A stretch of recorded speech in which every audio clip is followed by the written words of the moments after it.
أشهد أن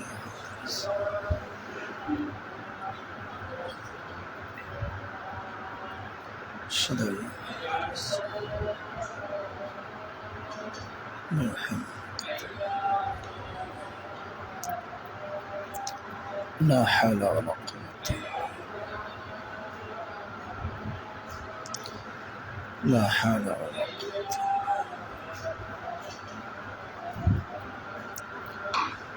لا حول ولا قوة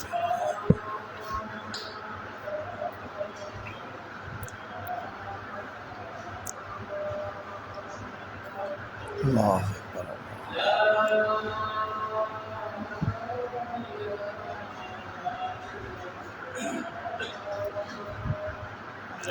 لا إله إلا الله. اللهم صل على محمد وعلى آل محمد كما صليت.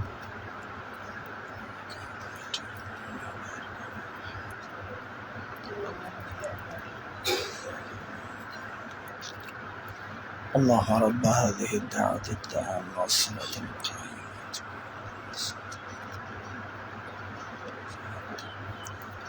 أشهد أن لا إله إلا الله وحده لا شريك له محمد عبده ورسوله رضيت بالله ربا وبمحمد رسول الله قال إن اشرح لي صدري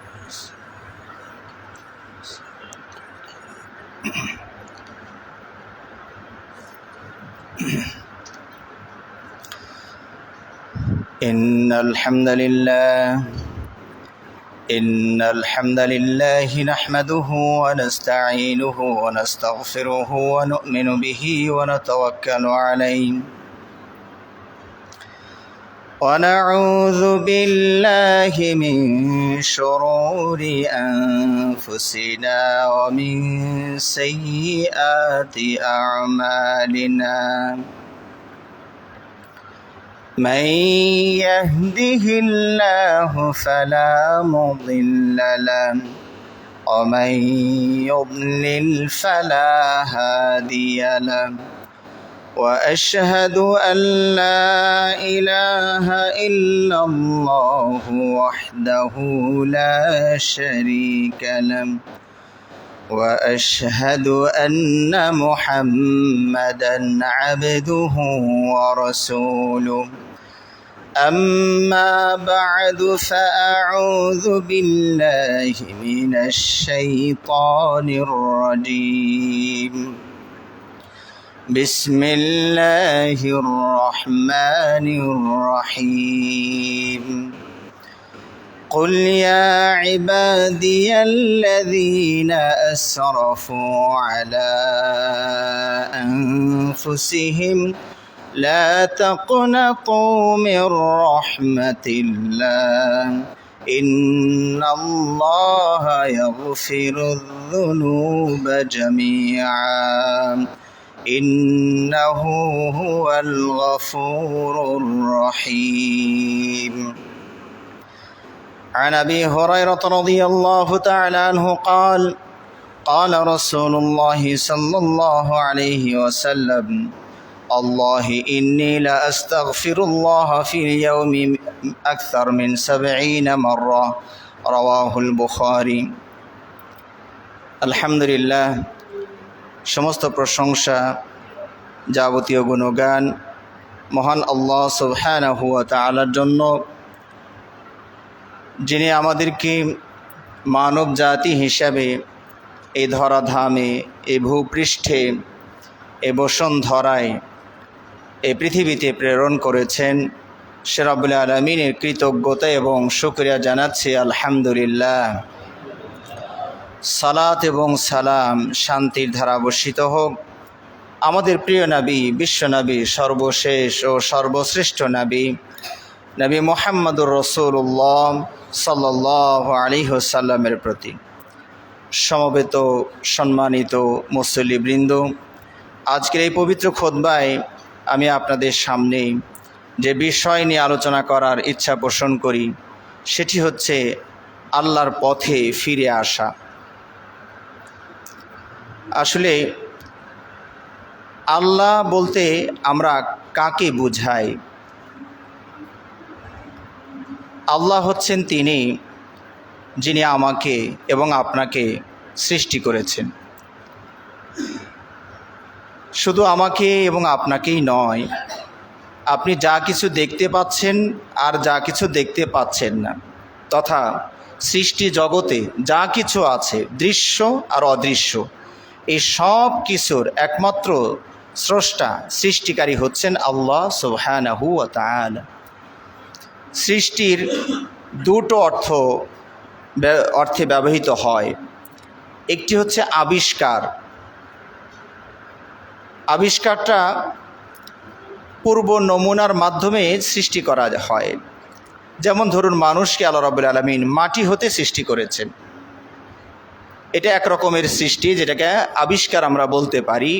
পূর্বের একটি মশলা থেকে আরেকটি মশলায় আরেকটি অবস্থায় রূপান্তরিত করা, এই গুণটি আল্লাহ রাব্বুল আলামিন মানুষের মাঝেও দিয়ে রেখেছেন।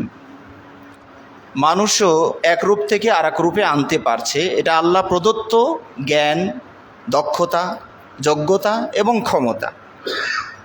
যেমন ধরুন, আপনি যে টাইলসে বসে আছেন এটা কিন্তু মাটি দিয়েই বানানো, কিন্তু এখন সেটাকে আর মাটির মতো মনে হচ্ছে না।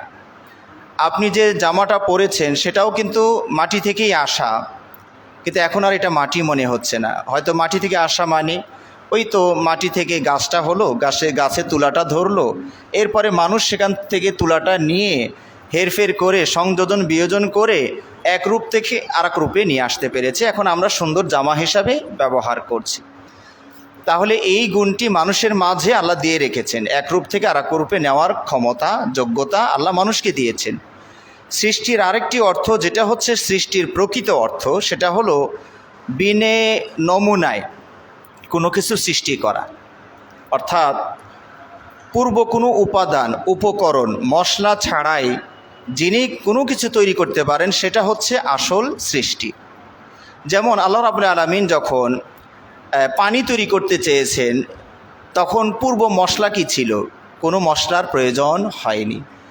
এটা আর সৃষ্টি জগতের কারোর ভিতরেই যোগ্যতাটা পাবেন না। আল্লাহ রাব্বুল আলামিন পানিকে বললেন, পানি তুমি এই বৈশিষ্ট্যে হয়ে যাও, পানি হয়ে যাবে।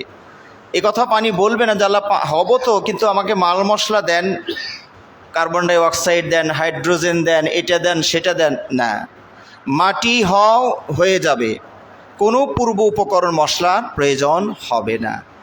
বাতাস হয়ে যাবে, কোনো পূর্ব উপকরণ লাগবে না। সুবহানাল্লাহি বিহামদিহি সুবহানাল্লাহিল আযীম। এটি হচ্ছে মানে সৃষ্টির মূল অর্থ হচ্ছে এখানে। তো আল্লাহ তিনি হচ্ছেন সেই সত্তা যার ভিতরে দুটো বৈশিষ্ট্য আছে, যিনি বিনা নমুনায় পূর্ব উপকরণ ছাড়াই কিছু তৈরি করতে পারেন, এবং যিনি অন্য অবস্থা থেকে এক অবস্থা থেকে আর এক অবস্থাতেও রূপান্তরিত করতে পারেন, তিনি হলেন আল্লাহ। আমরা সেই স্রষ্টার সৃষ্টি। আল্লাহ হলেন তিনি যিনি আমাকে আপনাকে সব কিছু সহজ করে দিয়েছেন, ব্যবস্থা করে দিয়েছেন। অর্থাৎ আমি আপনি দুনিয়াতে আসার পর থেকে যা কিছু উপভোগ করি, ব্যবহার করি, এই সব কিছু হচ্ছেন প্রকৃত মালিক আল্লাহ সুবহানাহু ওয়া তাআলা। সূর্যের আলো আমরা ব্যবহার করছি, সুযোগ সুবিধা নিচ্ছি, সূর্যের মালিককে। পৃথিবীর কোনো মানুষ আদৌ পর্যন্ত দাবিও করেনি যে সূর্যটা আমার। দাবি করার পরে প্রমাণ পেশ করে আদালত রায় দিবে কি না দিবে, অতদূর মানুষ গড়ায়নি। ওটা নিয়ে কেউ দাবি করেনি যেটা আমার না তোমার। তাহলে সূর্য এটা আল্লাহর। এই যে বাতাস আমরা উপভোগ করছি, বাতাসের মালিককে আল্লাহ সুবহানাহু ওয়া তাআলা। হয়তোবা বাতাসের ক্ষীণতাটাকে কৃত্রিম ফ্যান দিয়ে আপনারা একটু সচল করেছেন মাত্র, কিন্তু আল্লাহ যদি বাতাসটাকে একদম স্টপ করে দেন, ফ্যানই ঘুরবে না। ওই আল্লাহর বাতাস আছে বলেই ফ্যানটা ঘুরছে। তো এই বাতাসটা যদি আল্লাহ স্টপ করে দেন, দেখুন তো আমরা নিঃশ্বাস নেওয়ার জন্য সামান্য পরিমাণ বাতাস পাবো না। পৃথিবীর যে সকল সৃষ্টি বাতাস না হলে বাঁচে না, তারা 1 সেকেন্ডের ভিতরে সব কটা লাশে পরিণত হয়ে যাবে। আমরা সেই আল্লাহর দাস, সেই আল্লাহর বান্দা। আল্লাহ রাব্বুল আলামিন হচ্ছেন তিনি যিনি আপনার জন্য সব কিছু সহজ করে দিয়েছেন। তাহলে সৃষ্টি করলেন আল্লাহ, সৃষ্টি যেহেতু তিনি করেছেন, মালিক কে হবেন? তিনি। আমরা যে মালিকানা দাবি করি, হয় ক্রয় সূত্রে আপনি কিনে এনেছেন তাই, অথবা হেবা সূত্রে কেউ আপনাকে দান করেছেন তাই মালিক, অথবা পৈতৃক সূত্রে, ওয়ারিশি সূত্রে, জানি না আপনাদের ভাষায় কোনটা ব্যবহার হয়, বাবা মারা গেলে কিছু জায়গা জমি রয়ে যায়, ওটা ভাগ বটরা করে নেয় ছেলে মেয়েরা, তাহলে ওটাকে ওয়ারিশি, মিরাসি, এক এক এলাকার এক একটা ভাষা। আমি আপনি মালিক হচ্ছি তিনটি সূত্রে: ক্রয় সূত্রে, হেবা বা দান সূত্রে, অথবা পৈতৃক সূত্রে, উত্তরাধিকার সূত্রে। আমরা কিন্তু কেউ সৃষ্টিগতভাবে মালিক নই। এই জমিটা আমি তৈরি করিনি, আমি সৃষ্টি করিনি যে আমি এটার মালিক হব। এইভাবে যা কিছু দেখছেন সব কিছু কিন্তু আমরা এই তিন মালিকানা, বৈধ মালিকানা যদি হয়, চুরি ডাকাতি সেটা আলাদা জিনিস, কিন্তু বৈধ মালিকানায় তিনটার বাইরে যাবে না। সুতরাং আল্লাহ হচ্ছেন তিনি যিনি আমাদেরকে সৃষ্টি করেছেন, এবং আশপাশে যা কিছু দেখছেন, এটা সূরা লোকমান আল্লাহ রাব্বুল আলামিন সুস্পষ্ট করে বিভিন্ন আয়াতেই বলেছেন, আল্লাহু খালিকু কুল্লি শাই, সব কিছুর স্রষ্টা হলেন কে? আল্লাহ। আল্লাহ রাব্বুল আলামিন সূরা লোকমানে যেটা বলেছেন, হাযা খালকুল্লাহ ফাআরুনি মাযা খালাকাল্লাযীনা মিন দুনি, এই যে যা কিছু তুমি দেখতে পাচ্ছ, এই সব কিছুর স্রষ্টা হলেন আল্লাহ। সুতরাং আমাকে, আল্লাহ বলছেন, আমাকে দেখাও, আমাকে বাদ দিয়ে যাদের তোমরা আরাধনা করছো, পূজা করছো, তারা কি সৃষ্টি করলো, কি আবিষ্কার মানে সৃষ্টি করেছে, মানে বিনা নমুনায় তৈরি করতে পেরেছে, ওটা আমাকে দেখাও। দেখাতে পারবেন না। তো সুতরাং আল্লাহ তিনিই হচ্ছেন আমাদের রব। আমাদের এই শিশু থেকে নিয়ে, শুরু থেকে নিয়ে শেষ পর্যন্ত প্রতিটি স্তরে যা যা প্রয়োজন, যেভাবে প্রয়োজন, যিনি ম্যানেজ করছেন, সরবরাহ করছেন, তিনি হলেন আল্লাহ। তো আল্লাহর রাস্তায় ফিরে আসা মানে কি? আমরা কি কখন আল্লাহর রাস্তায় ছিলাম? না হলে ফিরে আসার অর্থ হচ্ছে আপনি আসলে এক জায়গায় অবস্থান করছিলেন, সেখানে ভুল করে অন্য জায়গায় চলে গিয়ে আবার ওখানে ফিরে আসা, এটার নাম হলো ফিরে আসা। তাহলে এখন আপনাকে প্রমাণ করতে হবে যে আমরা কি আল্লাহর রাস্তায় আদৌ ছিলাম, ফিরে আসব কেন? নাকি আমরা আলাদাই শুরু থেকেই আল্লাহ ভিন্ন রাস্তায় চলছিলাম? না, আমরা আল্লাহর রাস্তায় ছিলাম। আমরা রূহের জগতে আল্লাহর রাস্তায় ছিলাম। যখন আল্লাহ রাব্বুল আলামিন পবিত্র কোরআনে বলছেন, ওয়াইদ আখাযাল্লাহু মিন বানি আদম মিন যুহুরিহিম যুররিয়াতাহুম, আল্লাহ রাব্বুল আলামিন মানুষ আদম আলাইহিস সালামের পিঠে হাত দিয়ে কিয়ামত পর্যন্ত যত আদম সন্তান পরস্পর থেকে আগমন ঘটবে, সব কটা মানুষকে আল্লাহ তার হাতের তালুতে নিয়ে নিলেন। কোনো কোনো বর্ণনায় পাবেন সেখান থেকে হাতের জমিনের উপরে ছড়িয়ে দিলেন। এই সকল আদম সন্তানকে আল্লাহ রাব্বুল আলামিন একযোগে সামনে উপস্থিত করে ওয়াদা নিয়েছিলেন, আলাস্তু বিরাব্বিকুম, আমি কি তোমাদের প্রকৃত রব নই, লালন পালনকারী, প্রভু পালনকর্তা নই? আমরা কিন্তু তখন সবাই স্বীকৃতি দিয়েছিলাম, বালা, অবশ্যই অবশ্যই আপনি আমাদের পালনকর্তা, আপনি আমাদের রব। তাহলে আমাদের সৃষ্টি হচ্ছে আল্লাহর পথে থাকার জন্যই আমাদের সৃষ্টি। আমরা যখন দুনিয়াতে আসলাম, আপনি মুসলিম ঘরে জন্মগ্রহণ করুন অথবা অন্য ধর্মে জন্মগ্রহণ করুন, আপনি কিন্তু আপনার দুনিয়ার শুরুটাও আল্লাহর পথে ছিল। আল্লাহ নবী সাল্লাল্লাহু আলাইহি ওয়াসাল্লাম বলছেন, কুল্লু মাউলুদিন ইউলাদু আলাল ফিতরা, প্রতিটি নবজাতক শিশু আল্লাহর পথেই জন্মগ্রহণ করে। ইউলাদু আলাল ফিতরা মানে আল্লাহর পথে, আল্লাহর রাহেই জন্মগ্রহণ করে। ইল্লা আন্না আবাওয়াহু ফায়ুহাউইদানিহি আও ইউনাসসিরানিহি আও ইউমাজ্জিসানিহি, কিন্তু তার পারিপার্শ্বিকতা, তার বাবা মা আত্মীয় স্বজন তাকে অন্য পথে ডাইভার্ট করে নিয়ে যায়। কেউ খ্রিস্টান বাবা হলে খ্রিস্টান বানিয়ে দেয়, কেউ ইহুদি বাবা হলে ইহুদি বানিয়ে দেয়, অগ্নিপূজকের বাবা অগ্নিপূজক বানিয়ে দেয়।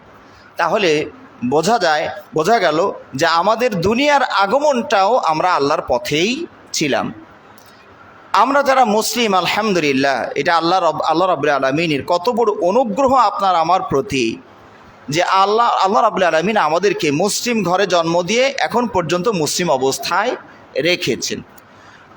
তো আল্লাহর পথে ফিরে আসা, এটার মানে কি? তাহলে আমরা তো মুসলিম ঘরে জন্মগ্রহণ করেছি, এখন আমরা মুসলিম হিসাবেই আছি, তাহলে আল্লাহর পথ থেকে ফিরে আসা এটা মানে কি? এটার অর্থ হচ্ছে যে আল্লাহ রাব্বুল আলামিন তার পথে চলা, এটার অর্থই হচ্ছে তার বিধি বিধানগুলো মেনে চলা।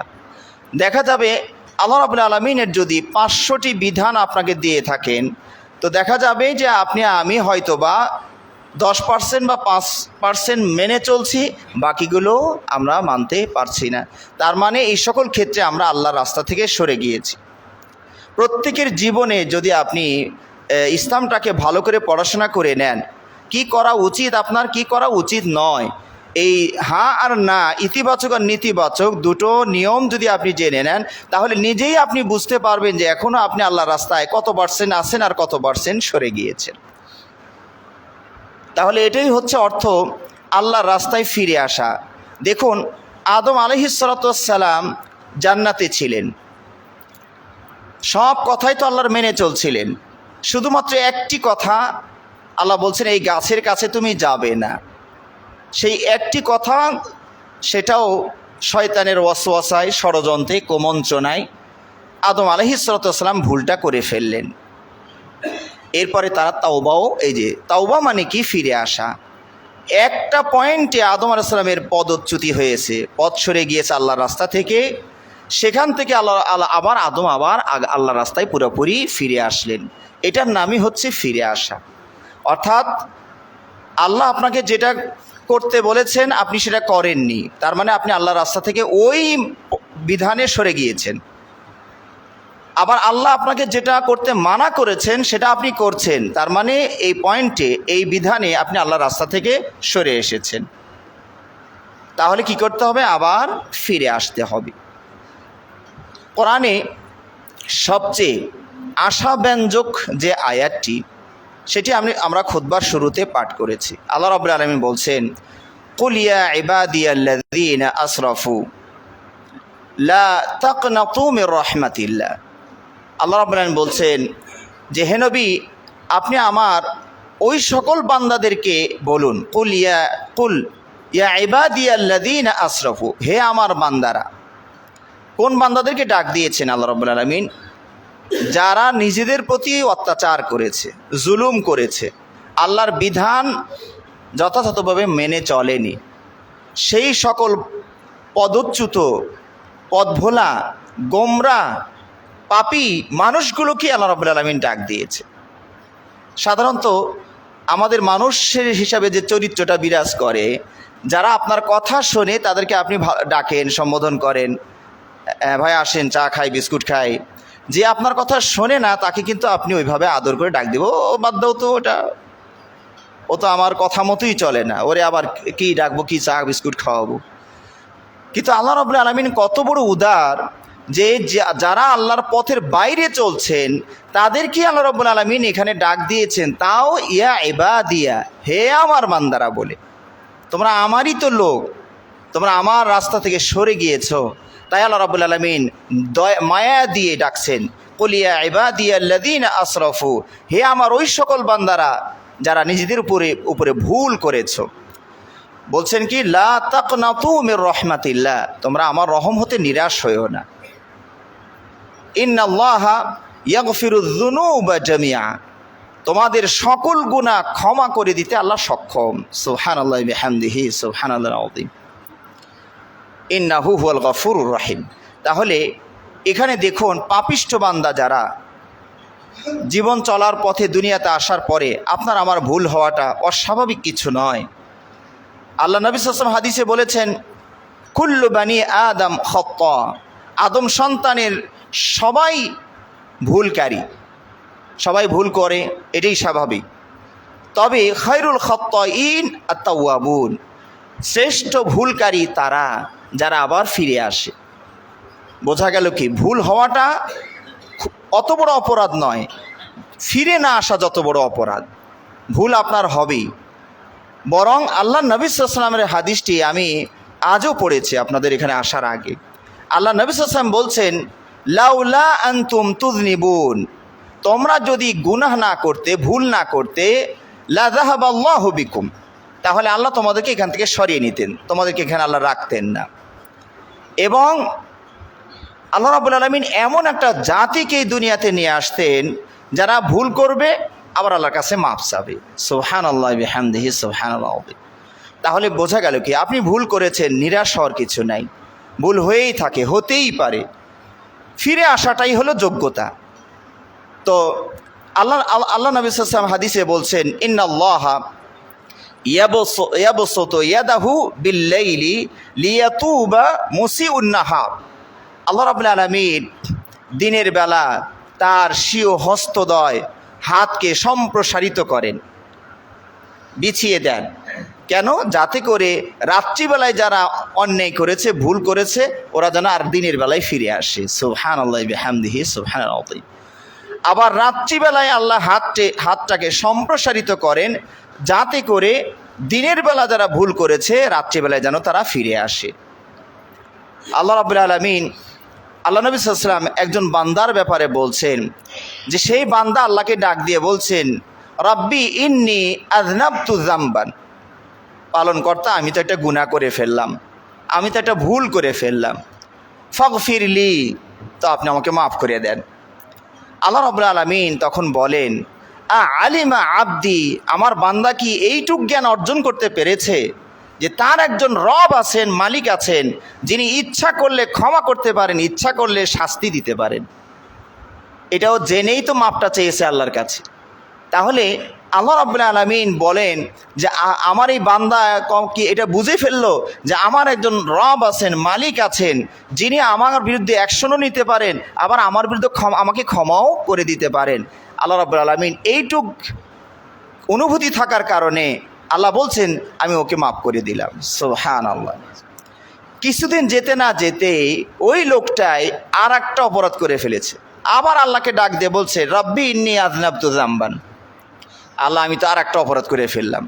এখানে একটা বিষয় শুধু খেয়াল করবেন যে এই বান্দা, এই হাদিসের ভিতরে 3 বার গুনার কথা আসছে, 3 বারই বলা হয়েছে ইন্নী আযনাবতু যামবান, আমি তো আর একটা গুনাহ করে ফেললাম। আসলে ওই আগের গুনাহটাই কিন্তু রিপিট হয়নি, এইটা একটু খেয়াল রাখতে হবে আপনাদেরকে। আগের গুনাহটাই পুনরায় হয়নি, একটা গুনাহ করে ফেলেছে, তওবা করেছে, তওবা মানে এটা রিপিট হবে না, ওটা শেষ, ওটার রাস্তা বন্ধ করে দিয়েছেন। কিন্তু চলতে গিয়ে দুনিয়া আবার আর একটা অপরাধ হয়ে গিয়েছে। তা আল্লাহ ওই বারবারই ওই কথাগুলি বলবেন যে বান্দা কি এটা জানতে পেরেছে যে তার একজন মালিক আছেন, তার একজন বস আছেন, যিনি তাকে চাকরি খেতেও পারেন, রাখতেও পারেন, তো বান্দা হিসেবে রাখতেও পারেন, সাজাও দিতে পারেন, মাফও করতে পারেন। এই জ্ঞানটা যেহেতু বান্দার আছে, আল্লাহ ওইবারও মাফ করে দিলেন। সুবহানাল্লাহি বিহামদিহি সুবহানাল্লাহুল আযীম। তৃতীয়বারেও বান্দা ওই আবার আর একটা অপরাধ করে ফেলেছে। এটা কিছুদিন গ্যাপ দিয়ে দিয়ে ঘটনাগুলো ঘটে যাচ্ছে, আল্লাহ তাকেও আবারও মাফ করে দিলেন। তাহলে বোঝা যায় যে নিরাশ হওয়ার কিছু নাই। পৃথিবীর সবচেয়ে বড় গুনাহ কোনটি? পৃথিবীর সবচেয়ে বড় গুনাহ, যে গুনার উপরে আর কোনো গুনাহ নাই, সেটা হচ্ছে আর শিরকু বিল্লাহ, আল্লাহর সাথে অংশী স্থাপন করা, আল্লাহর মতো সমতুল্য বরাবর আল্লাহর মানের কাউকে মনে করা। এটা হলো সবচেয়ে বড় অপরাধ। এর চেয়ে বড় অপরাধ কিছু পৃথিবীতে নাই। খুন করাও কাবিরা গুনাহ, কিন্তু শিরিকের মতো অত বড় নয়। ব্যভিচার করাও কাবিরা গুনাহ, কিন্তু শিরিকের মতো অত বড় নয়। সেই মহা পাপ যারা করেছেন আল্লাহ রাব্বুল আলামিন তাদেরকেও ফিরে আসার আহ্বান জানিয়েছেন। সুবহানাল্লাহ। আল্লাহ রাব্বুল আলামিন পবিত্র কোরআনে বলছেন, আফালা ইয়াতুবুনা ইলাল্লাহ ওয়া ইস্তাগফিরুনাহু। এই আয়াতটি আল্লাহ রাব্বুল আলামিন কাদের ব্যাপারে বলছেন জানেন? তার আগের আয়াতে আল্লাহ রাব্বুল আলামিন বলছেন, লাকাদ কাফারাল্লাযীনা ক্বালু ইন্নাল্লাহা সালিসু সালাসা। তারা কাফের হয়ে গেল যারা বলে আল্লাহ 3 জনের একজন। আল্লাহকে 3 জন মানে আল্লাহ একজন, মারিয়াম আর একজন, আর ঈসা হলো আর একজন। মানে আল্লাহর সংসার একটা, আল্লাহ হলেন তো আল্লাহ, মারিয়াম হচ্ছেন আল্লাহর স্ত্রী, আর ঈসা হলেন তার সন্তান। এ আল্লাহ পরিবার, নাউজুবিল্লাহি মিন যালিক। এটা হচ্ছে খ্রিস্টান জগতের বিশ্বাস। তো আল্লাহ রাব্বুল আলামিন তাদের কথাই কোরআনে উল্লেখ করছেন, লাকাদ কাফারাল্লাযীনা ক্বালু ইন্নাল্লাহা সালিসু সালাসা। আল্লাহ হলেন 3 জনের একজন মাত্র। এইরকম শিরিক যারা করলো তাদের কি রব্বুল আলামিন বলছেন আফালা ইয়াতুবুনা ইলাল্লাহ, ওরা কি এই বাজে কথা থেকে এখনো ফিরে আসবে না? ওয়াস্তাগফিরুনাহু, আল্লাহর কাছে মাপ চাবে যে আল্লাহ এই কথাটা বলা আমার ঠিক হয়নি। কাদেরকে আল্লাহ রাব্বুল আলামিন এই ফিরে আসার আহ্বান জানালেন? যারা শিরিক করেছে, যারা শিরিক করেছে। তাহলে আপনি আমি হয়তোবা শিরিক গুনাহ আমাদের ভিতরে থাকতেও পারে, অন্যান্য গুনাহও থাকতে পারে, আমরা কি আল্লাহর রাস্তায় ফিরে আসতে পারি না? আল্লাহ রাব্বুল আলামিন, আপনি বান্দা অপরাধ করেছেন, ভুল করেছেন, সালাত পড়ার কথা ছিল, কত বছর থেকে পড়েননি, আজকের খুতবা শুনে বুঝতে পেরেছেন, ফিরে আসলেন, ফিরে আসুন। সুদের ভিতরে হাবুডুবু খাচ্ছেন, বুঝতে পারলেন, আজকে ফিরে আসুন। এইভাবে যত অপরাধ আছে সবগুলোর পয়েন্ট আউট করুন, কি কি ভুল আপনার জীবনে আছে। আজকের খুতবার পরে প্রত্যেকেই কমপক্ষে আত্মসমালোচনাটুকু করুন যে আমার জীবনের ভুল কি কি, শরীয়ত কি বলে আর আমি চলি কোন দিকে। এই বিধানগুলো সংক্ষিপ্ত আকারে হলো জেনে আপনি চিহ্নিত করুন কোন কোন সাইড আপনি আল্লাহর রাস্তা থেকে অন্য রাস্তায় চলে গিয়েছে। আপনি যদি ফিরে আসেন, আল্লাহ কি পরিমাণ খুশি হন জানেন? আল্লাহ নবী সাল্লাল্লাহু আলাইহি ওয়াসাল্লাম বলছেন, লাল্লাহু আসাদ্দু ফারাহান বিতাওবাতি আবদিহি, আল্লাহ তার কোনো বান্দা যদি তার পথ থেকে কোনো কারণে সরে গিয়ে আবার ফিরে আসে, আল্লাহ মারাত্মক খুশি হন। সুবহানাল্লাহ। কিভাবে খুশি হন সেটা একটা উদাহরণ দিয়ে বুঝিয়েছেন যে একজন ব্যক্তি মরু প্রান্তরে একটা উট নিয়ে বিশাল একটা মরু প্রান্তর পার হচ্ছিলেন। এই তো আপনাদের হাওড় এলাকা যখন পার হই তো মনে হচ্ছে যেন এই পাশার ও পাশে কোনো গ্রামই নাই। আমি আমার সঙ্গীদেরকে বললাম, ওইটা কি ইন্ডিয়া নাকি? কয় না, ওইটাও বাংলাদেশ। তো ওই এলাকায় ওখানে আগের যুগের কথা মনে করুন তো, যখন এই অত্যাধুনিক রাস্তাঘাট ছিল না, গাড়ি ছিল না, আর আমাকে কেউ এনে যদি ওই জায়গায় রেখে যেত তাহলে তো আমার চিন্তা ওই হতাশা হয়ে মরার ব্যবস্থা হয়ে যেত। তো মরু প্রান্তর মরুভূমি, যেখানে একদম দিক বিদিক তাকাবেন শুধু কালো ধোঁয়া দেখতে পাবেন, কোনো বাড়িঘর ঠিকানা কিছু পাবেন না, এমন একটা এলাকায় একটা উটে করে তিনি যাচ্ছিলেন, ক্লান্ত হয়ে গিয়েছেন, একটা গাছের নিচে উনি বিশ্রাম করছেন। তো উট সুযোগ পেয়ে মালিককে ছেড়ে পালিয়ে গিয়েছে। উনি ঘুম থেকে উঠে দেখে আরে উঠ তো নাই। এখন কি এদিকে ছুটাছুটি দৌড়াদৌড়ি করে কোনোভাবে উটকে আর খুঁজে পেলেন না। উটের উপরই তার সকল খাবার টাবার যা নিয়েছিলেন সব কিছু উটের উপরই ছিল। যখন তিনি নিরাশ হয়ে গেলেন যে আর উট পাওয়ার কোনো ব্যবস্থা নাই, নিশ্চিত মরা ছাড়ার কোনো বুদ্ধি নেই, এখানে আমাকে মরতে হবে, এই হলো চূড়ান্ত কথা আর কি। তো লোকটা তখন এদিক ওদিক খুঁজে ভাবলেন, যেখানে যে গাছের নিচে ছিলাম ওখানে গিয়ে ঘুমাই, আল্লাহ যেদিন মওত দেয় মরে যাবো, আর তো কিছু করার থাকলো না। মানে মৃত্যু একদম নিশ্চিত, এটা উনি বুঝে ফেলেছেন। আবার একটু ঘুম দিয়েছেন, ঘুম থেকে জেগে উঠে দেখেন আরে উটটা এসে হাজির। এই লোকটা এই সময় কি পরিমাণ খুশি হবে, আপনি ওই জায়গায় নিয়ে যান আপনাকে, ওই গাছের নিচে ওই লোকটা আমি বা আপনি এরকমই মনে করুন, কেমন খুশিটা হবেন। তো এই লোকটা এই উটটা পেয়ে মরার হাত থেকে যেন বাঁচার অবস্থা তৈরি হয়ে গেল, সৃষ্টি হলো।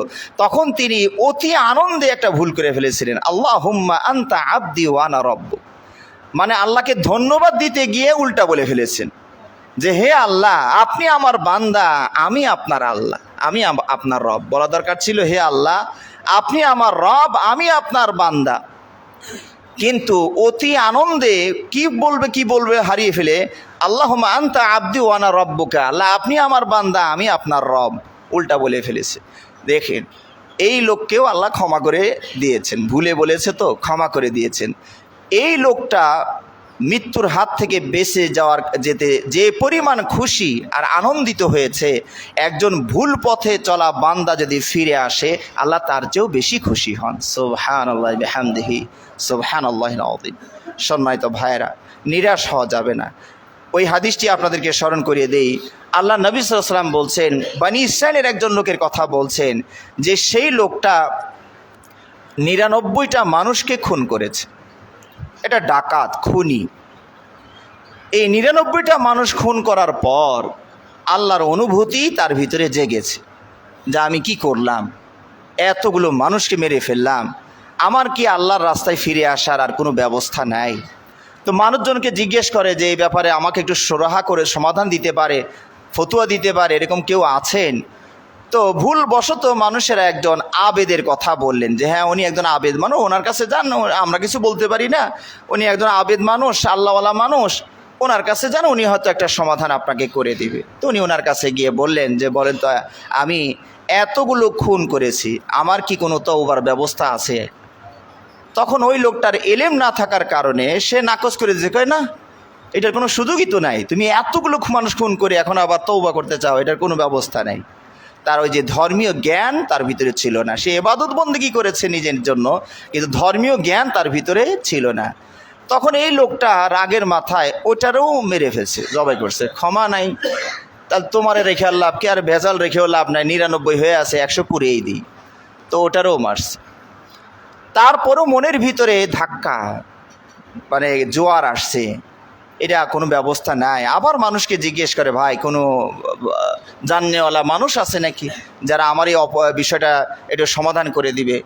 তো আবার একজন আলেমকে সন্ধান দেওয়া হলো, তাহলে ওনার কাছে যান, উনি হয়তো বা আপনাকে একটা সমাধান করে দিতে পারবে। ওনার কাছে গিয়ে বললেন যে আমি তো, আমার ঘটনা এই, ওই যে 100 জনকে আমি খুন করেছি, মেরে ফেলেছি, আমার কি কোনো তওবা আছে? তো যেহেতু তার কাছে ধর্মীয় জ্ঞান ছিল, আসমানি কিতাবের জ্ঞান ছিল, তিনি বললেন, ওমাই ইয়াহুলু বাইনাকা ওয়া বাইনা আল্লাহ, তোমার আর আল্লাহর মাঝে পার্টিশন হবেটাকে? আল্লাহ যদি তোমারে মাফ করে দেয়, এখানে ঠেকানোরটা কে আছে? তো সুতরাং তোমার নিরাশ হওয়ার কিছু নাই। তবে তুমি একটা ব্যবস্থা নিতে হবে, তুমি যে এলাকায় বসবাস করো সেটা হলো পাপের এলাকা, এই এলাকাটা বেশি মানুষই পাপী, এই এলাকাটা ছেড়ে ওই এলাকায় যেতে হবে যে এলাকায় বেশিরভাগ মানুষগুলো ভালো। এই শুধুমাত্র আল্লাহর পথে ফিরে আসার জন্য, তাওবাটা করার জন্য এই আলেমের নির্দেশনা শুনে এই লোকটা ওই নিজের গ্রাম ছেড়ে দিয়ে, ঘর বাড়ি জায়গা জমি যা করেছিল সব ছেড়ে দিয়ে ওই ভালো গ্রামের উদ্দেশ্যে রওনা করেছে। প্রতিমধ্যে তার মৃত্যু হাজির হয়ে গিয়েছে, তিনি মারা গেলেন। রহমতের ফেরেশতা আর আযাবের ফেরেশতা দুই দলে এসে গিয়েছেন। একদল বলছেন, আমরা রহমতের ফেরেশতারা বলছেন আমরা ওকে জান্নাতে নিয়ে যাব, কারণ উনি আল্লাহর রাস্তায় তওবা করেছেন, নিজের বাড়িঘর ছেড়ে দিয়ে আল্লাহকে পাওয়ার জন্য ওই ভালো গ্রামের দিকে রওনা করেছেন, কাজেই আমরা ওনাকে জান্নাতে আমরা নিয়ে যাব, রহমতের ফেরেশতারা নিয়ে যাবে। আযাবের ফেরেশতারা বলছে, আরে এ তথ্য ইতিহাস তো আপনাদের জানাই নাই, এ তো 100 জন মানুষের খুনি, এরে আমরা জাহান্নামে ফেলে দিব। আল্লাহ রাব্বুল আলামিন এই বিবাদমান দুই দল ফেরেশতার মাঝে সমাধান করে দেওয়ার জন্য বিচারপতি হিসাবে মানুষের রূপ দিয়ে আর একজন ফেরেশতা পাঠাইলেন। তো সেই ফেরেশতা সমাধান করলেন যে উনি যেখানে মরে পড়ে আছেন এখান থেকে ভালো এলাকাটাও মেপে দেখেন, আবার খারাপ এলাকাটাও মেপে দেখেন, যেটা কাছে সেই দিকের ফেরেশতারা নিয়ে যান। অর্থাৎ পাপের এলাকায় যদি কাছে হয় তাহলে যেহেতু ভালো এলাকার দিকে যেতে পারে নাই, তো নিয়ে যান, জাহান্নামে ফেলে দেন। আর যদি ভালো এলাকায় কাছে হয়ে থাকে তাহলে রহমতের ফেরেশতারা নিয়ে যান। তো মেপে দেখা গেল, আল্লাহু আকবার, ভালো এলাকাটাই কাছে হয়েছে, সুবহানাল্লাহ। রহমতের ফেরেশতারা তাকে নিয়ে চলে গেলেন। আসলে বাস্তবতা এটা ছিল না, বাস্তবতাটা ছিল এই পাপের এলাকাটাই কাছে ছিল। কিন্তু এই লোকটা যে খালেস দিলে আল্লাহর দিকে ফিরে এসেছে, যখন তিনি মাটিতে পড়ে যান, মরে যাবেন, তখনও বুকের উপরে হামাগুড়ি দিয়ে ভর করে সামনের দিকে যাওয়ার চেষ্টা করছে। তাহলে আল্লাহর পথে ফিরে আসার জন্য এই যে আকুতি মিনতি, এই যে প্রচেষ্টা, এতে আল্লাহ খুশি হয়েছিলেন। খুশি হয়ে ওই পাপের জমিনটাকে বললেন, এই জমিন তুমি একটু সরে যাও, আর ভালো এলাকাকে বলেছেন তুমি একটু কাছে হও। সুবহানাল্লাহি বিহামদিহি সুবহানাল আযীম। এই জমিন এত শক্ত জমিন আমাদের কাছে আল্লাহর কাছে রাবারের মতো, এটা সরে যাও আর এটা কাছে হয়ে আসো। এইভাবে আল্লাহ রাব্বুল আলামিন এই বান্দাকে আল্লাহ জান্নাতের ব্যবস্থা করে দিয়েছেন। সুবহানাল্লাহি বিহামদিহি সুবহানাল আযীম। সুতরাং নিরাশ হওয়ার কিছু নাই, আল্লাহর রাস্তায় ফিরে আসা এটা আমাদের জন্য কল্যাণকর। হয়তোবা এখানে যারা বিচক্ষণ আছেন তাদের মনের ভিতরে আর একটা প্রশ্ন জাগতে পারে, সেটা হলো যে 100 জন মানুষের খুনিকে আল্লাহ মাফ করে দিলেন, তাহলে ওই যে 100 জন মানুষকে খুন করছে ওরা বিচার পাবে কার কাছে? আসামি তো নির্দোষে বেকসুর খালাস পেয়ে গেছে। তো সবাই তো আমরা আল্লাহর আদালতের অপেক্ষায় আছি। যাই হোক, দুনিয়াতে আমরা কোনো বিচার পেলাম না, আল্লাহর আদালতে আমরা বিচার পাবো। তো 100 জন খুনির আসামিকে আল্লাহ রাব্বুল আলামিন একদম খালাস করে দিয়ে রাখছে। এখন হাসরের ময়দানে যখন বিচার হবে, তো ওই যে নিহত যারা খুন হয়েছে তাদেরকে আল্লাহ কি দিবেন? দেখুন, আল্লাহর আদালতে কেউ মাহরুম হবে না, বঞ্চিত হবে না। কিয়ামতের দিন সেখানে তো পাপ আর পুণ্যের বিচার হবে। কিয়ামতের দিন তো সিস্টেমটা এরকম নাই, আর দিলেও আপনি ওটা করবেন না। যেমন যদি বলা হয় যে আপনাকে খুন করেছে পিস্তলে গুলি দিয়ে, আপনি কি ওকে আবার পিস্তলে গুলি দিয়ে গুলি করতে চাবেন? আপনার সেখানে কামনা বাসনা থাকবে, আল্লাহ যে করে হোক আমাকে পুলসিরাত পারের ব্যবস্থা করে দেন, আমাকে একটু জান্নাতের ব্যবস্থা করে দেন। তো কিয়ামতের দিন আল্লাহ রাব্বুল আলামিন এই খুনি আসামিকে সামনে দাঁড় করিয়ে দিবেন। আর এই 100 জন খুনি নিহত ব্যক্তিরা তারা এসে বলবে, আল্লাহ যে ও আমাকে খুন করছে। তা আল্লাহ বলবেন যে কি চাও তুমি? তো বলবে, আল্লাহ আমারে জান্নাতে যাওয়ার একটু ব্যবস্থা করে দেন। তাহলে কি ওরে মাফ করে দিবা? হ্যাঁ আল্লাহ, যদি এটা হয় তাহলে আমি ওরে মাফ করে দিবনি। আল্লাহ রাব্বুল আলামিন এই নিহত ব্যক্তিরা তাদের মনস্কামনা অনুযায়ী আল্লাহ নিজের পক্ষ থেকে ওর মন খুশি করে দিবেন। এরপরে দেখবেন যে এই হাদিসটা, এটা একটা সহিহ হাদিস। আল্লাহ নবী সাল্লাল্লাহু আলাইহি ওয়াসাল্লাম বলছেন, আল্লাহ রাব্বুল ইয়াদহাকু কোন বর্ণনা আছে, ইয়াজাবু কোন বর্ণনায় আছে যে আল্লাহ ওই দুই বান্দাকে দেখে আশ্চর্য হন, হাসেন, যারা একজন আরেকজনকে হত্যা করেও দুইজন একসাথে জান্নাতে যায়। সুবহানাল্লাহ, কি সিস্টেম! তার মানে একজন কাফের ছিলেন আর একজন মুসলিম ছিলেন, যুদ্ধে কাফের মুসলিমটাকে হত্যা করেছে, তো উনি শহীদ হয়ে গেলেন, জান্নাতে চলে গেলেন। এই কাফের পরবর্তীতে বুঝতে পেরে তওবা করে উনিও মুসলিম হয়ে গিয়েছেন। আবার অন্য আরেকটা যুদ্ধে, ইসলামের জন্য যুদ্ধ করতে গিয়ে উনিও শহীদ হয়ে গিয়েছেন। তাহলে দুইজন হত্যাকারী আর এই নিহত ব্যক্তি দুইজনই জান্নাতে হাত ধরে পরস্পরের জান্নাতে চলে যাবে। আল্লাহ এই দৃশ্য দেখে হাসবেন। সুবহানাল্লাহ, সুবহানাল্লাহ। সুতরাং ভাইয়েরা, নিজেদের জীবনের ভুল ত্রুটিগুলোকে আল্লাহর সামনে তুলে ধরে সরি বলে ফিরে আসার চেষ্টা করি। আল্লাহ রাব্বুল আলামিন আমাদের সবাইকে তৌফিক দান করুন, আমিন। ওয়া আখিরু দাওয়ানা আলহামদুলিল্লাহি রাব্বিল আলামিন।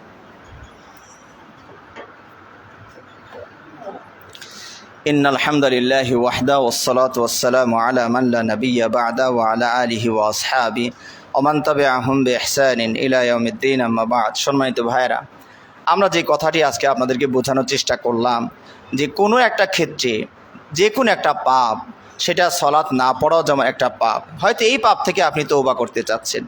অনেকে হয়তো নেশাগ্রস্ত হয়েছেন, নেশা থেকে ফিরে আসতে চাচ্ছেন, আর নেশা করবেন না। তওবাটা কী জিনিস? মোটামুটি 6টি শর্ত যদি বাস্তবায়ন করতে পারেন তাহলে তওবাটা কবুল হওয়ার সম্ভাবনা বেশি থাকে। তো সহজের জন্য আমরা বলি, দুটো শর্ত আমরা পরে বলি। মানুষের অপরাধটা সাধারণত দুই রকম হয়ে থাকে। একটি অপরাধ হচ্ছে আল্লাহর সাথে সংশ্লিষ্ট, সেটা বান্দার সাথে কোনোভাবেই সম্পৃক্ত নয়, এটা হলো একটা হক। সেটা যদি নষ্ট করে থাকেন, অর্থাৎ যে হকটা শুধু আল্লাহর আপনার মাঝে ছিল, এটা আপনি নষ্ট করেছেন, আপনি তওবা করতে চাচ্ছেন, মাত্র 3টি শর্ত বাস্তবায়ন করুন, আল্লাহ আপনাকে মাফ করে দিবেন ইনশাআল্লাহ। সেটা হলো এই যে গুনাহটি যেটা বললাম আর কি, সালাত না পড়াটা একটি গুনাহ। আপনি এই গুনাহ থেকে ফিরে আসতে চাচ্ছেন, এটা শয়তানের রাস্তায় চলে গিয়েছেন, আল্লাহর রাস্তায় ফিরে আসতে চান, কি করতে হবে? 1 নাম্বার হচ্ছে এই মুহূর্ত থেকে এই সালাত না পড়া কাজটা ত্যাগ করতে হবে। অর্থাৎ এখন থেকে আপনি সালাত পড়বেন, এটা হলো 1 নাম্বার কাজ। 3টা কালের সাথে 3টা শর্ত আছে। বর্তমানে আপনি এই পাপটা ছেড়ে দিবেন, সালাত না পড়া একটা পাপ, সেই পাপটা আপনি ছেড়ে দিবেন, এটা হলো 1 নাম্বার, বর্তমানের সাথে সম্পৃক্ত। অতীতে যতবার সালাত পড়েননি এজন্য আল্লাহর কাছে দুঃখ প্রকাশ করবেন যে আল্লাহ বুঝতে পারিনি, যৌবনের তাড়নাই হোক, সমাজের অবস্থা দৃষ্টিই হোক, যে কারণেই হোক আমি পড়তে পারিনি, আল্লাহ আমি দুঃখ প্রকাশ করছি, আমি অনুশোচনা ব্যক্ত করছি। এটা হলো অতীতের সাথে সম্পৃক্ত। 3 নাম্বার শর্ত হচ্ছে ভবিষ্যতে এই রকম অপরাধ আর আমার হবে না, আমি যতদিন আমৃত্যু পর্যন্ত আমি আর বেনামাজি হব না, আমি আর সালাত ত্যাগ করব না। এইভাবে আল্লাহকে ওয়াদা দিবেন। এই তিনটা শর্ত যদি আপনি বাস্তবায়ন করতে পারেন, যে হকটা আল্লাহ আর আপনার মাঝে, তাহলে ইনশাআল্লাহ আপনার তওবা কবুল হবে। কেউ নেশা করছেন, মদ খাচ্ছেন বা বিভিন্ন রকমের নেশা আছে সেগুলো করছেন, ওখান থেকে ফিরে আসতে চাচ্ছেন, এই তিনটি শর্ত বাস্তবায়ন করুন। এই মুহূর্ত থেকে নেশা ছেড়ে দিন, নেশা ছেড়ে দিন, বর্তমানে নেশা ছাড়বেন। 2 নাম্বার, অতীতে যত মদ খেয়েছেন, নেশা করেছেন, আল্লাহর কাছে সরি বলেন, দুঃখ প্রকাশ করেন, আল্লাহ বুঝি নেই, যেভাবে হোক আমার এগুলো হয়, আল্লাহ আমি দুঃখ প্রকাশ করছি, অনুশোচনা ব্যক্ত করছি, আমার মাফ করে দেন। আর ভবিষ্যতে আল্লাহকে ওয়াদা দেন যে বেঁচে থাকতে, এটা মরদের ওয়াদা, আল্লাহ পুরুষের ওয়াদা, আমি আর কখনোই পথে যাব না, এরকম দৃঢ় প্রত্যয় ওয়াদা আল্লাহকে দিন। এই তিনটা শর্ত যদি বাস্তবায়ন করতে পারেন, তাহলেই বোঝা যাবে আপনি সত্যিকার আল্লাহর রাস্তায় ফিরে আসছেন। আর যদি আপনার অপরাধটা মানুষের হকের সাথে সংশ্লিষ্ট হয়, মানুষের হক নষ্ট করেছেন, কাউকে অন্যায়ভাবে মেরেছেন, কাউকে অন্যায়ভাবে আঘাত করেছেন, কারো জায়গা জমি দখল করে নিয়েছেন, এরকমভাবে ইজ্জত আবরু সম্মান মাল মর্যাদা সম্পদ ইত্যাদির সাথে যেটা মানুষের হক আপনি নষ্ট করেছেন, ওখান থেকে তওবা করতে চাচ্ছেন, তাহলে কি করতে হবে? আগের 3টি শর্ত মনে রাখবেন, ওটা এখানে তো 3টা লাগবেই, পাশাপাশি আর একটা শর্ত যোগ হবে যে এই যে আপনি মানুষের হক নষ্ট করেছেন, এই হক থেকে মুক্ত হতে হবে। সেটা কিভাবে? সেটা হচ্ছে, কারো যদি জমি অন্যায়ভাবে আপনি দখল করে নিয়ে রেখেন, কারো 5-7 জায়গায় বাড়ির ভিতরে প্যাঁচ দিয়ে নিয়ে রেখে দিয়েছেন, বাড়ি করে বসে আছেন, তাহলে এটা মুক্ত হওয়ার চেষ্টা করতে হবে। কিভাবে? যে ভাই এটা আমি বুঝতে পারিনি, ভুল হয়ে গেছে, আমার মাফ করে দেন, এই আমার মাফ করে দেন, একটু জায়গা আমার জন্য ছেড়ে দেন। যদি উনি খুশি হয়ে ছেড়ে দেয়, আলহামদুলিল্লাহ। আচ্ছা ভাই, যেহেতু ঘর করেই ফেলেছি, তাহলে আর ভাঙ্গাচোরা করতে আমার একটা বড় ব্যয় হয়ে যায়, এইটুক জায়গা দাম ধরে আমার কাছে বিক্রি করে দেন। এটাও যদি সে না মানে, তাহলে আপনি সময় নিতে পারেন যে আমাকে তাহলে কিছুদিন সময় দেন, হ্যাঁ আমরা ঘর ভাঙলে এটা আমরা সরিয়ে দিব, এইভাবে আপোষ করে নিন। না হলে যে ঘর ভেঙে দিয়ে আপনাকে ওখান থেকে সরে আসতে হবে। এই যে আল্লাহ বান্দার হক যদি নষ্ট করেন, সেটা থেকে মুক্ত হওয়ার পর বাকি 3 শর্ত বাস্তবায়ন করলে আশা করা যায় আল্লাহ আপনার তওবা কবুল করবে। এই হচ্ছে বান্দার হকে নষ্ট করলে 4টা শর্ত বাস্তবায়ন করতে হয়। আর 2টো শর্ত আছে, সেটা এগুলোর 2 রকমের অপরাধের সাথেই সংশ্লিষ্ট। সেটা হলো, সূর্য পশ্চিম আকাশে উদিত হওয়ার আগেই তওবা করতে হবে। সূর্য যদি পশ্চিম আকাশে উদিত হয়ে যায়, এখন কোন আকাশে উদিত হয়? পূর্ব আকাশে। এই প্রতিদিন আপনি এই নিয়মে চলছে। যেদিন আল্লাহ কিয়ামত সংগঠিত করবেন, সেই দিন সূর্যকে বলবেন এবার ব্যাক করো। আল্লাহ তার ক্ষমতাটাকে শেষ জীবনে বান্দাদেরকে দেখিয়ে দিবেন, এই দেখো সূর্য কার কথা মতো এতদিন পূর্ব থেকে চলতো, ওই দিন আল্লাহ ব্রেক কষিয়ে ওই পশ্চিম দিক থেকে ফেরত পাঠাবেন। যখনই পশ্চিম দিকে সূর্য উঠে যাবে, তখনই মানুষের ভিতরে দিক ছুটাছুটি শুরু হয়ে যাবে। এই তো নিয়মের ব্যত্যয় দেখা যায়, সূর্য এবার এদিক থেকে কেন, সারা জীবন দেখে আসলাম এই দিক থেকে, আজকে উল্টা দিক থেকে। মানুষ তখন আল্লাহমুখী হওয়ার চেষ্টা করবে, দৌড়াদৌড়ি করবে, কোথায় গিয়ে একটু মানে দিনের পথে ইমানের পথে আসা যায়, ছুটাছুটি করে দেখবে, কিচ্ছু পাবে না।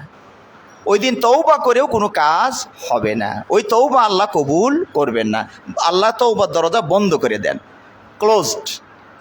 সুতরাং ওর আগেই আপনাকে তওবাটা করতে হবে। এটা হলো 5 নম্বর শর্ত ধরতে পারেন।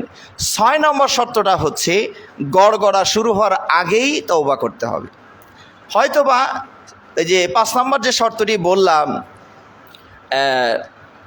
পশ্চিম দিক থেকে সূর্য উদিত হওয়া, আজকে কিন্তু শুক্রবার, আজকের ফজরের এই সম্ভাবনাটা ছিল, আজকের বেলা ওঠাটা, কারণ আপনারা জানেন কিয়ামত সংঘটিত হবে কখন? শুক্রবারে। তো সেই হিসাবে ওই 5ম শর্তের জন্য আপনি মোটামুটি আরও 6 দিন মেয়াদ পেয়ে গেলেন, যে 6 দিনের মধ্যে আর পূর্ব দিকে সূর্য উঠছে না, আবার আগামী শুক্রবারটা আমার কিয়ামত হওয়ার সম্ভাবনা থাকে। যদিও আরও কিছু আলামতের বিষয়ও আছে, কিন্তু আমরা মানুষ হয়তো ওই আলামতগুলো জানি, কিন্তু সৃষ্টি জগৎ প্রতিদিন শুক্রবারে ওরা আর ঘুম আসে না, সারাক্ষণ তোরা ভয়ের ভিতরে থাকে যে আল্লাহ আজকে কি কিয়ামত ঘটায় কিনা, আজকে রাতটায় কিয়ামত হয়ে যায় কিনা, তারা ত্রস্ত থাকে। শুধু আমরা মানুষ আর জিন একদম নাক ডেকে ঘুমাই, আমাদের কোনো টেনশনই নেই, কিয়ামত যে হবে এটা নিয়ে কোনো আমাদের চিন্তা ভাবনাই নেই। সর্বশেষ যে শর্তটির কথা আমি বলছি, সেটা হলো গড়গড়া শুরু হওয়া।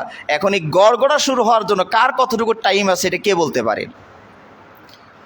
কিয়ামতের জন্য না, ওই যে পশ্চিম দিকে সূর্য ওঠার জন্য না হয় আমি আপনাকে বললাম যে আপনি আজকের দিনের পরে আজকের দিন সহ 7টা দিন সময় পাবেন, আগামী বৃহস্পতিবার পর্যন্ত আর তওবা পশ্চিম দিকে সূর্য উঠবেও না, মোটামুটি তওবার দরজাটা 7 দিন খোলা আছে। কিন্তু আমার আপনার গড়গড়া শুরু হবে কয়দিন পরে, এইটা কে জানেন? কে গ্যারান্টি দিতে পারবেন? যখন তখন এই যে আমি এখন খুতবা দিচ্ছি, আমার এই মুহূর্তে গড়গড়া শুরু হয়ে যেতে পারে, আমি ধপাস করে পড়ে দেবো, আপনারা কেউ আমাকে ঠেকাইতে পারবেন না। আপনারা আমার খুতবা শুনছেন, এই মুহূর্তে আপনি গড়গড়া আপনারা এসে যেতে পারে। এটা যখন তখন, নিঃশ্বাসের কোনো বিশ্বাস নাই, নিঃশ্বাসের কোনো গ্যারান্টি ওয়ারেন্টি কিচ্ছু নেই। তো সুতরাং যেহেতু যখন তখন গড়গড়া শুরু হতে পারে, অপরাধ করেছেন, অনেকেই মনে করছেন এবার হজের বুকিং দিয়েছি, ওইটা সেরে এসে একবারে ভালো মানুষ হয়ে যাব, তাহলে হজ পর্যন্ত আপনার সময় আছে কি না, এটা আপনি কি এটা এই গড়গড়াটা অতদিন অপেক্ষা করবে কি না আপনি তো জানেন না। মালাকুল মউতের সাথে তো আপনার কোনো যোগাযোগ হয়নি, আর হইলেই বা কি, উনি কি আপনাকে সময় দিতে পারবে? তো সুতরাং সম্মানিত ভাইরা, এই জন্য তো অপরাধ হয়েছে, রাতে অপরাধ হয়েছে, তাড়াতাড়ি সালাত পড়ে তওবা করে আল্লাহর কাছে ফিরে আসেন। দিনে অপরাধ হয়েছে, ভুল হয়ে তাড়াতাড়ি ফিরে আসুন, কারণ গড়গড়া শুরু হলে আর তওবা কবুল হবে না। সর্বশেষ কথাটা বলে শেষ করি, ফেরাউনের দলিলটা দিয়ে আপনাদেরকে শেষ করি। ফেরাউন যখন জলে ডুবে মরার অবস্থা হয়ে গেল, যখন ফেরাউন দেখছে আর কোনোভাবেই বাঁচার উপায় নেই, মাছ দরিয়ায় গিয়া এদিকে ওদিকে কোনো দিকে আর সাঁতরিয়েও কুলে ফেরার কোনো সুযোগ নাই, পানি গড়গড় করে ভিতরে দেওয়া শুরু করছে, একদম মরার একটা অবস্থা ফাইনাল হয়ে গিয়েছে। ফেরাউন কিন্তু তখন তওবা করেছিল, এটা কোরআনের কথা। হাত্তা ইযা আদরাকাহুল গারাক ক্বালা আমানতু আন্নাহু লা ইলাহা ইল্লাল্লাযী আমানাত বিহি বানু ইসরাঈল ওয়া আনা মিনাল মুসলিমিন। কি চমৎকার তওবা ফেরাউনের, দেখুন ভাষাটা কি সুন্দর। বলছে রাব্বি, হে আমার পালনকর্তা, আমানতু, আমি ঈমান আনলাম যে তিনি ছাড়া সত্য কোনো ইলাহা নাই। এতদিন কিন্তু ফেরাউন নিজেই ইলাহ দাবি করেছিল, ভুল বুঝতে পেরেছে। মা আলিমতু লাকুম মিন ইলাহিন গায়রি, সব কথা কোরআনে আল্লাহ বলে দিয়েছেন। ফেরাউন বলেছিল যে আমি ছাড়া তোমাদের কোনো ইলাহা আছে এ তো আমার জানাই নাই, এবং আনা রব্বুকুমুল আলা, আমি হলাম তোমাদের সবচেয়ে বড় পালনকর্তা। আর যারা পালনকর্তা আছে সব আমার নিচের র্যাঙ্কে বাস করে, আমি হলাম সবার উপরে। এত বড় ধৃষ্টতাপূর্ণ বক্তব্য যে দিল, সে আজ ঈমান আনার চেষ্টা করছে, আজকে ইলাহাকে চিনতে পারছে, রবকে চিনে। আমানতু আন্নাহু লা ইলাহা ইল্লাল্লাযী আমানাত বিহি বানু ইসরাঈল, আল্লাহকে আরও পরিচিত করে দিচ্ছে, যাদেরকে, যে বানু ইসরাঈল মুসার দল যে আল্লাহকে মানে, আমি ওই আল্লাহকেই মেনে নিলাম। দেখেছেন, আর ফেরাউনের চোখের সামনে এই অসহায় লোকগুলো নদী পার হয়ে চলে গেল, যে আল্লাহ ওই মুসা এবং তার বাহিনীকে, নিরস বাহিনীকে এইভাবে আল্লাহ রক্ষা করলেন, আমি ওই আল্লাহকেই বিশ্বাস করলাম। শেষে গিয়া বলছি কি ওয়ানা মিনাল মুসলিমিন, আর আমি মুসলিমদের একজন হয়ে গেলাম, আত্মসমর্পণকারী হয়ে গেলাম। শুরুতে ঈমান আনলাম, শেষে আবার বলছে আমি মুসলিম হয়ে গেলাম। চমৎকার ভাষা ছিল তওবার ভাষা, কিন্তু রব্বুল আলামিন এটা মুখ থুবড়ে ফেলে দিয়েছে, এটা গ্রহণ করেননি। পরে আয়াতে আল্লাহ রব্বুল আলামিন বলছে আল আন, এখন সময় পার হয়ে গিয়েছে। ফেরাউনের গড়গড়া শুরু হওয়ার পরে এই কথাগুলো বলেছিল। গড়গড়া মানে আপনারা বুঝলেন কিনা, রুহটা যে জায়গায় থাকে সেখান থেকে যখন বের হওয়ার উদ্দেশ্যে যাত্রা শুরু করে, এই তখনই গলা দিয়ে বের হওয়ার সময় গড় গড় গড় গড় করে আওয়াজ হয়। এই যে রুহটা আপন স্থান থেকে বের হয়ে যখন গড়গড়া শুরু হয়েছিল, ওই সময় ফেরাউন তওবা করেছিল, আল্লাহ তার তওবাকে কবুল করেননি। সম্মানিত ভাইয়েরা, আমরা যারা আল্লাহর পথ থেকে সরে গিয়েছি, যে কোনো সাইড দিয়ে হোক, কেউ মিথ্যা বলেন, আল্লাহর রাস্তা থেকে সরে গিয়েছেন, কেউ গীবত করেন, আল্লাহর রাস্তা থেকে সরে গিয়েছেন, কেউ ওয়াদা ভঙ্গ করেন, আল্লাহর রাস্তা থেকে সরে গিয়েছেন, কেউ প্রতিবেশীকে কষ্ট দেন, আল্লাহর রাস্তা থেকে সরে গিয়েছেন। এরকম প্রত্যেকের সাথে রিলেটেড যে হকগুলো আছে, এবার নিজে নিজেই এই অধিকারগুলো মানে জ্ঞান অর্জন করে সেখান থেকে ওই ভুল থেকে ফিরে আসার চেষ্টা করি। আল্লাহ আমাদের সবাইকে তৌফিক দান করুন, আমিন। আল্লাহুম্মা সাল্লি আলা মুহাম্মাদিন ওয়া আলা আলি মুহাম্মাদিন কামা সাল্লাইতা আলা ইব্রাহিম ওয়া আলা আলি ইব্রাহিম ইন্নাকা হামিদুম মাজিদ। اللهم بارك على محمد وعلى آل محمد كما باركت على إبراهيم وعلى آل إبراهيم إنك حميد مجيد اللهم أعز الإسلام والمسلمين اللهم أعز الإسلام والمسلمين واخذل الكفرة الفجرة اليهود والمشركين اللهم دمر ديارهم وشتت شملهم ومزق جمعهم اللهم انصرنا فإنك خير الناصرين اللهم انصرنا فإنك خير الناصرين রব্বুল আলামিন আমাদের মাঝে অনেকেই অসুস্থ আছেন আল্লাহ মেহেরবানি করে সুস্থ করে দিন রব্বুল আলামিন আমাদের মাঝে অনেকেই অভাবে আছেন অর্থনৈতিক সংকটে আছেন আল্লাহ দয়া করে মেহেরবানি করে আমাদের অর্থনৈতিক সংকট দূর করে দিন আল্লাহ আমাদের আত্মীয় স্বজন অনেকে অন্ধকার কবরে শুয়ে আছেন আল্লাহ তাদের কবর আযাবকে মাফ করে দিন তাদের কবরটাকে জান্নাতের টুকরায় পরিণত করুন রব্বুল আলামিন আমাদেরকে ঈমানে মজবুতি দান করুন আপনার পথে অটল থাকার তৌফিক দান করুন আল্লাহ রাব্বুল আলামিন আসিয়াকে যে ঈমান দিয়েছিলেন ওই রকমই ঈমান দিয়ে নির্যাতনের মুখেও যেন আমরা আপনার রাহে বহাল থাকতে পারি তৌফিক আল্লাহ দান করুন আমিন সুবহান রাব্বিকা রব্বিল ইজ্জাতি আম্মা ইয়াসিফুন ওয়া সালামুন আলাল মুরসালিন ওয়ালহামদুলিল্লাহি রব্বিল আলামিন দাঁড়িয়ে কাতার সোজা করে নিন